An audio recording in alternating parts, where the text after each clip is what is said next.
I'm Art Haywood, State Senator representing parts of Philadelphia County and Montgomery County, and we are here today to demand a vote to raise the minimum wage. And I want to start off with a couple of announcements. If you or a loved one right now are earning less than $15 per hour, if you or a loved one right now are making less than $15 an hour, it is because of the Senate Republicans in the State Senate of Pennsylvania.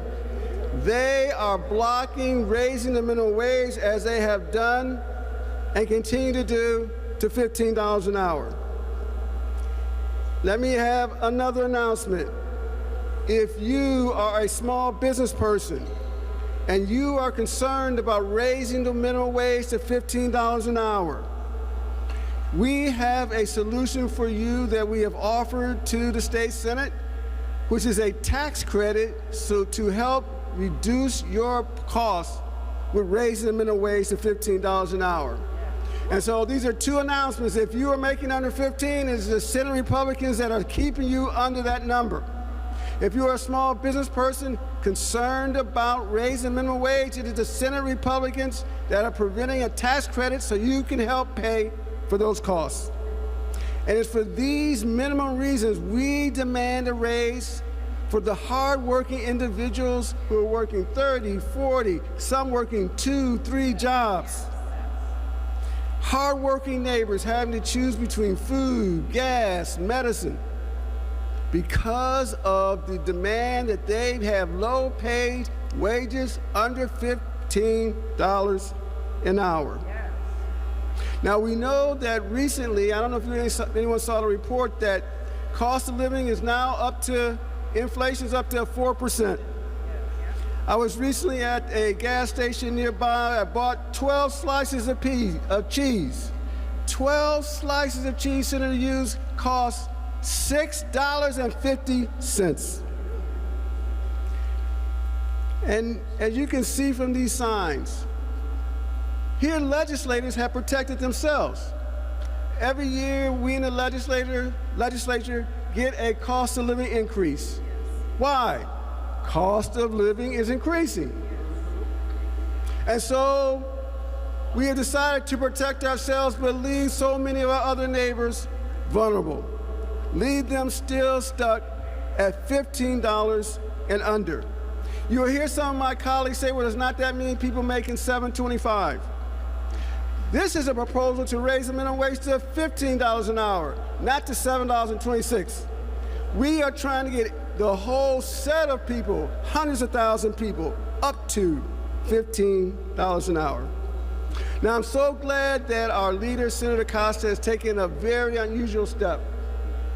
Today, action will be taken to force a vote of raising the minimum wage, force a vote on House Bill 2189 by taking what's called a discharge action. Yeah, that deserves some credit. That deserves some credit. This is a very unusual step. In my time in the State Senate, which has been a while now, there's been very few times that this step has been taken to try to force a vote. Try to force the Senate Republicans to take action that is so long overdue. So for all who may hear this today or later, again, I just want to repeat my two announcements. If you are making under $15 an hour, I know some people who will hear this are making under $15 an hour. It is for one reason. It's not because of you. It's not because of your family. It's not because of your character. It is because Senate Republicans refuse to raise the wage to a minimum of $15 an hour. So I ask you to sign on to the petitions and the letters that have been circulating, and I certainly want to thank all of my colleagues who have joined me today. Now, I've got some fantastic colleagues who have joined me today who know that we need to get to at least $15 an hour. And one of them speakers is on the floor now trying to manage our caucus. So I want to now turn it over to the Appropriations Chair for Senate Democrats, my friend, longtime advocate, Senator Vincent Hughes. Thank you, Senator Haywood, and it's good to see all my stalwart colleagues once again on the case, raising the issue. And I have to say this, before this day is over, Senator Tina Tartaglione will be on the floor of the Senate again, reminding folks how many days, how many hours, how many months, how many years we have waited for a minimum wage increase. Thanks to everybody for not walking away from this most important cause, this most important issue. Look, keep it simple. It's real simple. Everybody says the issue of affordability is the #1 issue. Except for the person residing at 1600 Pennsylvania Avenue in Washington, D.C. Thank you. The easiest way to address that issue is to be like New York, to be like New Jersey, to be like Maryland, to be like Delaware, to be like West Virginia, to be like Ohio. And the way we're being like them is they've already raised their minimum wage. They know how to deal with affordability. They put more money in people's pockets. They put more money in people's pockets, more cash in people's pocketbooks. They raised the minimum wage. Why don't we just do that? Let's be like New Jersey, raise the wage. Let's be like New York, raise the wage. Let's be like Ohio, raise the wage. Let's be like West Virginia, raise the wage. Let's be like Maryland, raise the wage. Let's be like Delaware, raise the wage. Let's be like what the people need us to be like. They need raise the wage. They need more money in their pockets. They need more cash in their pocketbooks. The easiest, simplest, quickest way to get it done is to raise Pennsylvania's minimum wage. And while you're at it, so we don't have to keep coming back here every year, put a cost of living adjustment in it. So it automatically goes up every year because prices are going up every year, costs are going up every year, inflation is happening every year. Raising the wages should happen every year. Thank you very much. All right, Senator. So next we will have Leader Matt Bradford from the House, followed by Senator Christine Tartaglione. Good afternoon. And I know I'm speaking before Senator Tartaglione, and I know no one speaks with more conviction and literally years of work in terms of getting the minimum wage passed in the Senate. And I know I stand with Ronnie Green over my shoulder. Let me tell you, if you've ever had to go to a House Democratic caucus, Ronnie thinks sometimes that I'm not hearing her. But I hear her, and I hear her loud and clear. She speaks as a representative who represents too many constituents who know what it is to struggle on minimum wage. And she knows that $15 an hour is not a panacea. And she tells me that. And she is not quiet about it, and she's not afraid to say it. And here's what I want her to hear me say in public. She's not wrong. It is immoral. It is unconscionable to try and defend that Pennsylvania has a $7.25 an hour minimum wage. My Republican friends, for as long as I've heard, have talked about people shouldn't be on public assistance. They're not wrong. As long as I can remember, my Republican friends have said there is dignity in work. Okay? Well, here's what I tell you. There is no dignity in telling someone, take public transit to get to that job. Get your kid into daycare. But here's the thing. We as a legislative body are going to defend compensating you for your labor, for your time, at a wage that means you will not be able to provide for that child care, you will not be able to pay for transportation, and you damn sure will have no dignity in that job. That is shameful. And for any employer who would dare show their face and try to defend it, how dare you? Yes. You know, they hide behind the chamber and different shadow groups because no one wants to admit that this is a disgrace. And it's not a national disgrace, it's a Pennsylvania-specific disgrace. As Senator Hughes rightfully points out, every one of our surrounding states have saw fit to raise the minimum wage. I hear much sometimes from my friends in the minority in the House about business-friendly panacea of Ohio. Ohio has a higher minimum wage. And I dare to tell you, as someone who represents Montgomery County and who's the voice of Ronnie Green from the city of the first class, our cost of living is sufficiently higher. This has gone on too long.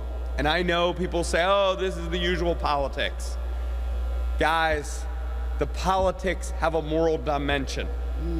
And the moral dimension means we need to act on a minimum wage of $15 an hour without any further delay, without more of the BS politics.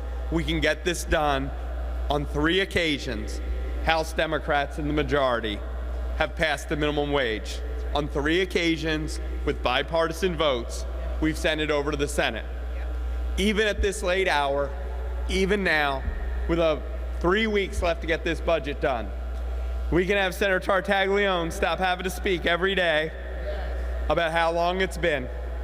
We can reset the clock and make sure that that worker has dignity in the work that they perform to provide for their family, for their community, and for their employer.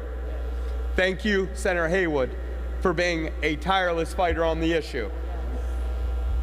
You are on the side of the angels, and we need to get this done without further delay. Thank you.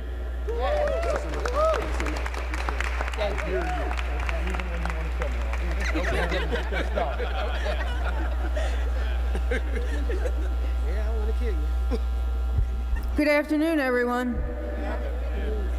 I'm State Senator Tina Tartaglione. I represent the 2nd District in Philadelphia. And I'm feeling a bit of deja vu. Back in Senate in June, with the budget deadline looming, trying to negotiate a higher minimum wage in an attempt that I can only describe as talking to a wall. For nearly 2 decades, Pennsylvania's minimum wage has been frozen at $7.25 an hour. In that time, we have lived through a recession, a pandemic, historic inflation, and dramatic increases in the cost of housing, healthcare, groceries, transportation, and childcare. Everything around us has changed, except the minimum wage. Yes. Today marks 7,277 days since Pennsylvania last took action to raise the minimum wage. The last time Pennsylvania passed minimum wage legislation, it was my bill, signed into law as Act 112 of 2006. And I looked about 20 years younger than I do now. Famous last words, when I negotiated that bill, it was the first bill that I was authorized to negotiate on behalf of the Democratic Senate. I said, I remember saying, I better not be back here begging for another raise in 10 years. And look at us now. Yep. Despite years of rising costs and overwhelming public support for action, some lawmakers still insist that Pennsylvania workers should continue trying to survive on poverty wages. The people earning minimum wage are not asking for luxury. They're asking for dignity. They're asking for the ability to pay their rent on time and afford groceries. They're asking to keep up with utility bills, transportation costs, and prescription medications. They just want what every working person deserves, the opportunity to earn a living wage for their labor. That's why I introduced Senate Bill 12, and that is why Senate Democrats have fought for years to move minimum wage legislation forward. The Pennsylvania House has already passed legislation that would gradually raise the minimum wage to $15 an hour by 2029, with bipartisan support, I might add. I want to thank you for doing that. Thank you. But after arriving in the Senate, that bill is sent to committee, where it remained while Senate Republican leadership refuses to bring it up for a vote. Not because there aren't enough votes to debate it, or because Pennsylvanians don't support it, and certainly not because workers don't need it. What's happening here is that Republican leadership has chosen not to act. Pennsylvania workers cannot afford more inaction. They cannot afford another year of political delays while their bills continue to increase. The people of Pennsylvania deserve transparency, and they deserve to know where every senator stands on the issue that affects hundreds of thousands of workers and families across the Commonwealth. If members believe $7.25 an hour is enough to live on in 2026, then they should be willing to cast a vote publicly. And they believe workers deserve a raise, then they should vote accordingly. The budget deadline is rapidly approaching, and the time to act is now. We as lawmakers constantly talk about supporting workers, helping families, and strengthening the economy. Well, it's time to do more than talk. Let's raise the wage. Let's at least get it to the table and negotiate. Let's take a vote, and let's show workers across Pennsylvania that they matter. Thank you. We want to vote. Yes, We want to vote. We want to vote. We want to vote. We want to vote. We want a vote. Vote, show where you are.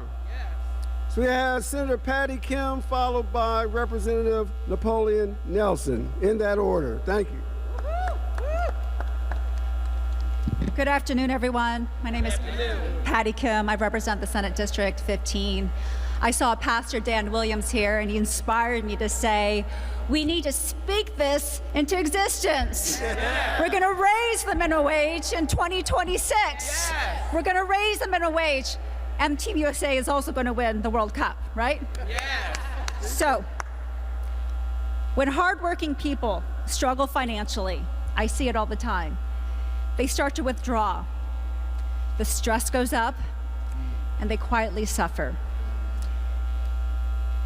It feels like living in a pressure cooker. Rent is too high, you can't fill up the shopping cart, and you can't fill up the gas tank. Eating out is not an option anymore. Your kids have football camp, but you can't afford the $500 in equipment. Don't turn on the AC, because we haven't paid the heating bills fast in the wintertime. The pressure is mounting for my constituents, folks. And many people feel like they're going to quietly implode. How can we stand here and watch this happen when we have the power to change this and raise the minimum wage? I was in the House 2 years ago, and I was able to help pass the minimum wage. And a little secret, within the Democratic caucus, we had to fight it out. We weren't all on the same page. Some wanted it higher, some wanted it lower, some wanted to keep it same. It was a diverse group of people. But what we did was that we laser focused on the workers. We thought about them, and we worked it out. We worked it out for our workers, and we can do the same in the Senate. Folks, it's the workers, it's your constituents, it's your neighbors. They are quietly struggling behind their closed doors. We can do something.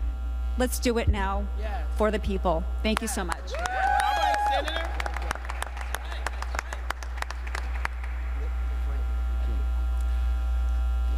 You know, in Pennsylvania, there are just about 190,000 Pennsylvanians who are working today on hourly wages that pay them less than $12 an hour. 190,000 Pennsylvanian workers receiving an hourly wage of less than $12 an hour. Even if I up that to 15, we have over 320,000 Pennsylvanians. An hourly wage of less than $15 an hour. I'm not one to give political advice, but if I'm thinking about it, that represents over 6,000 individuals in every state Senate district who could get a pay increase this year. That's a lot of votes. That's a lot of impact.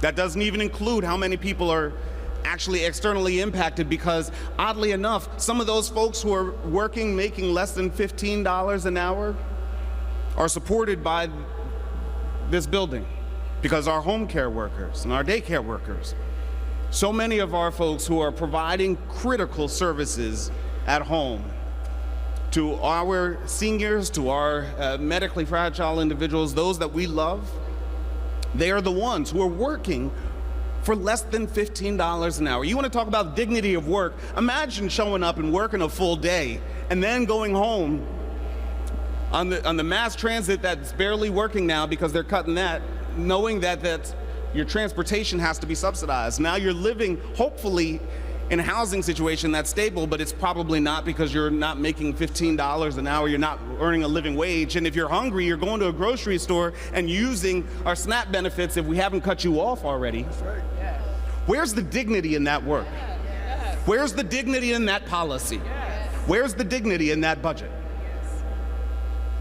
I'm not one to give political advice, but if I could send home to over 6,000 of my constituents a little bit more dignity, it feels like the sort of thing that I would do, and do it immediately. Yes. You know, I got a lot of the Legislative Black Caucus members behind me, and I am absolutely thrilled that they are showing up in this. I don't want anyone to confuse this as being an issue for Black and brown folks at all. This is something for everybody. I can tell you what, I've driven across this state. You know, when I stop off in Union County, you know how much gas is there too? Yeah. It's over $4 in Union County. That's right. That's right. When I drive across and try and get a hotel room in Somerset, do you realize how much gas is there? Or how much the hotels cost there? Do you understand that a burger is expensive everywhere? Yes. Right. Right. Cost of living is up everywhere, not just in Democratic communities. Cost of living is up everywhere. You want to talk about a little bit of dignity? You want a little bit of political advice? Raise the wage. Right. On behalf of all of our members of the State House, we thank and appreciate the work of the State Senate, and especially our Senate Democrats who have been tirelessly fighting this. The conscience of this building exists right now in that State Senate. Know that we have your back. Know that we will continue to fight alongside you. We will send you 5 more bills if you need 5 more bills. Get one of them across the finish line this budget season. Raise the wage here in Pennsylvania and every community across this Commonwealth. Every community across this Commonwealth. Yes. Just a little bit of political advice. Raise the wage today. Thank you. Yeah. All right, Chairman. Yes. So, thank you for those remarks very much. And I want to bring on now our leader, Senator Jay Costa, who just came from the Senate floor, and he will be followed by Adam Goldman of the Philadelphia Unemployment Project, in that order. Thank you very much, Senator Haywood, and thank all my colleagues, both in the House and the Senate, here today to really talk about this issue that should have been put to rest a number of years ago.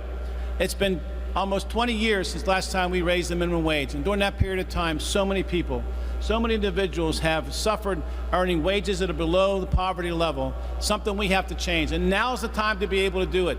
This is an issue that Democrats have been putting forward. Our colleagues in the House have been super in being able to send measure after measure after measure over to the Senate, where they sit and die.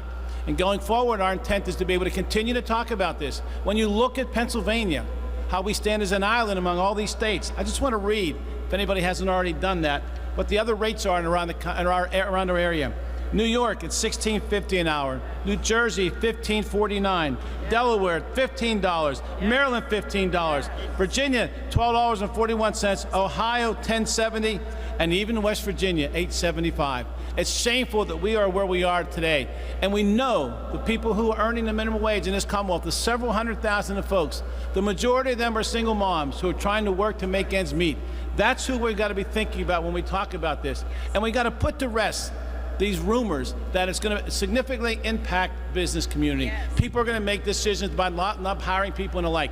Don't believe it. It's not true. Study after study after study talked about the benefit of raising the minimum wage as it relates to the ability of people to stay working. Stay working. You don't have turnover. You don't have problems hiring people. You pay them a good wage, they do a good job, and they stick around, and they make our economy very stronger going forward. So I am pleased to represent our Senate Democratic Caucus. My colleague, Senator Haywood, the work he's doing, Senator Patty Kim, for years has been advocating for this legislation. And certainly you already heard from Senator Tartaglione, who every single day in the Senate, every single day run that Senate floor, she reminds us that how many days it's been that we've last passed the minimum wage. She reminds us and she recognizes how important it is that we need to talk about this. I'm honored to be here with my colleagues. I appreciate the support we're going to do. We are going to do everything that we can. Everything we can to get this passed this budget season. If we don't do it in the budget season, we'll do it in the fall. And I will tell you, after the election this year, if it doesn't get done between now and then, I will tell you, if the majority party next time will advance it going forward, working with House Democrats, working with Senate Democrats, this will be one of the high priorities, the top priority for us in 2027. But let's get it done now. We don't have to worry about 27. But it should be reminded, and people should remember who supports the minimum wage and who does not. Thank you very much, Senator Haywood. Thank you.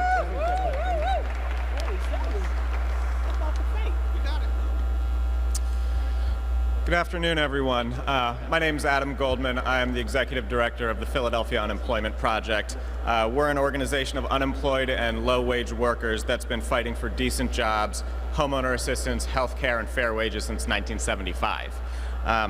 Every year we help thousands of workers navigate the complicated and confusing unemployment benefit system when they're out of work. These benefits are a huge lifeline, providing up to 6 months of benefits to help workers, tide them over until they get back to employment. But every year, it feels like the economy is built less and less to provide a decent living. Right now, over a quarter of people who are out of work are considered long-term unemployed, meaning that they are out of work for over 6 months. And on top of that, the jobs that they go back to seem to pay less and less as time goes on. And I've seen some pundits recently act confused about this, about why people don't feel good about the economy, as if, we're all just delusional, as if we're all just making this up. But it's not in our imagination. This is a real thing that's happening. Prices continue to go up. Wages continue to stagnate. Workers deserve a decent living, and after months and months of unemployment, they shouldn't be forced to return to a job market that provides only poverty wages. For years, we've called for an increase in the minimum wage. Over a decade ago, many of you were involved in this. Back in 2014, we called for a very modest increase to $10.10 an hour. That was a bare minimum at that time. And even then, Republican leadership refused to move a bill forward. And now we're seeing the same thing in 2026, over a decade later. Prices have only continued to increase and wages have continued to remain far too low. In an era of gas spikes, price gouging, and calls for affordability, it's time to raise the minimum wage for all workers, including tipped workers. Every state around us has done it. It's time for us to join them. Let's vote in a raise for hundreds of thousands of hardworking Pennsylvanians who deserve better from their elected officials. We need to raise the minimum wage now. Thank you. So I want to thank all of my colleagues and all of you, and certainly all those who have decided to spend some time listening about the challenges that we all face. We have a clear path to raising the minimum wage that will help individuals, it will help businesses, it will help communities. Because I can tell you, every business owner I know wants to have shoppers who come in with more money. That's right. Because more money means it'll buy more. That's right. And buying more is good for small businesses and large businesses. Raising minimum wage is also supported by the Greater Philadelphia Chamber of Commerce and many other chambers of commerce, as well as the small businesses for raising the minimum wage. So don't get confused. Businesses want to see a raise in the minimum wage as well. That concludes our press conference. It does not conclude our work. We are committed. We remain committed in the House and the Senate to getting this past the finish line.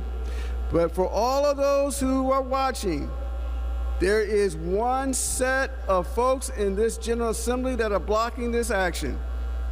And if you make under $15 an hour, it is because Senate Republicans refuse to raise the minimum wage to $15 an hour.